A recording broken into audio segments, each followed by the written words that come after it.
I'm only being nice. Surely my face isn't that off-putting. I scan the room to see if he belongs to anyone, but unless they've simply forgotten that their child exists, there are no obvious claimants, so I try again. Shall we go find your mum and dad? Tentatively, the boy uncovers one eye and peers out at me, then shakes his head, so, using the only strategy I know to successfully communicate with children, I reach up onto the table, locate the biscuit tin, and hold it out to him. Want one? The boy eyes me suspiciously, then examines the selection before taking out the last bourbon. Good choice. Go on, take another one if you want. He looks at me as if he suspects it might be a trick, then slowly picks out a digestive. I can't exactly leave him sitting on his own, and I'm in no hurry to join the adults in the room, so I squeeze under the table and position myself next to him. The cramped, dark spot turns out to be strangely appealing, like returning to the womb. Perhaps no one would notice if I spent the whole session down here. For a short time, we both tuck into our sugary snacks, the little boy looking over at me occasionally but still not saying a word.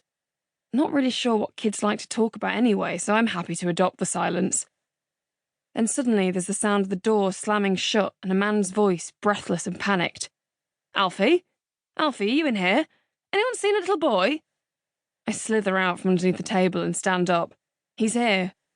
A man and a woman run over looking like they've just escaped from the pages of Tatler, him in his woolen peacoat and her in her Burberry Mac. They definitely don't look like they belong here. Where is he? The man looks at me accusingly, like he thinks I'm just pretending to have found his son as some kind of sick prank. He's under the table. Clearly devoid of manners, I guess money can't buy you everything, he practically pushes me out of the way before he bends down, grabs the boy's hand and pulls him out from under the table. The woman looks on, expressionless, evidently not surprised to see her husband being so obnoxious. What were you thinking, running off like that? We were so worried about you. Do you understand that, Alfie? We were terrified. Anything could have happened to you. The man glances at me as if his son being found by someone who looks like me is near the top of his list of feared outcomes. The little boy crosses his arms and turns his head away from his dad. You and Mummy were shouting. We were not shouting. Anyway, that's no excuse. You know you should never go where we can't see you. Alfie glares at his dad and then lifts the digestive to his mouth in an unmistakable act of rebellion. Give me that. The man grabs the remains of the boy's biscuit out of his hand and, in what turns out to be an extremely unwise decision, throws it in the bin at the end of the table. Well, it's like a switch being flipped. The once silent boy starts screaming at an incomprehensible volume given his small stature and pummels his dad's thigh like it's a punching bag. The dad holds his son's arms by his side. Alfie, be quiet, you can't scream in here. Come on, Jake, let's just take him out, the woman says in a hushed voice. Everyone's staring. The man surveys the circle of chairs, then looks at me before finally turning to his wife. And that's my fault, is it?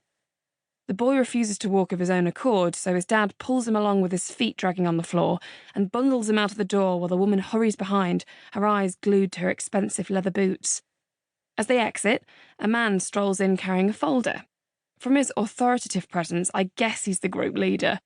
He has dreadlocks down his back and his clothes look like they belong to someone twice his size. I pick up my coffee, now offensively cold and laced with remnants of bourbon, and join the circle, locating the final 3 empty chairs and purposefully sitting on the middle one.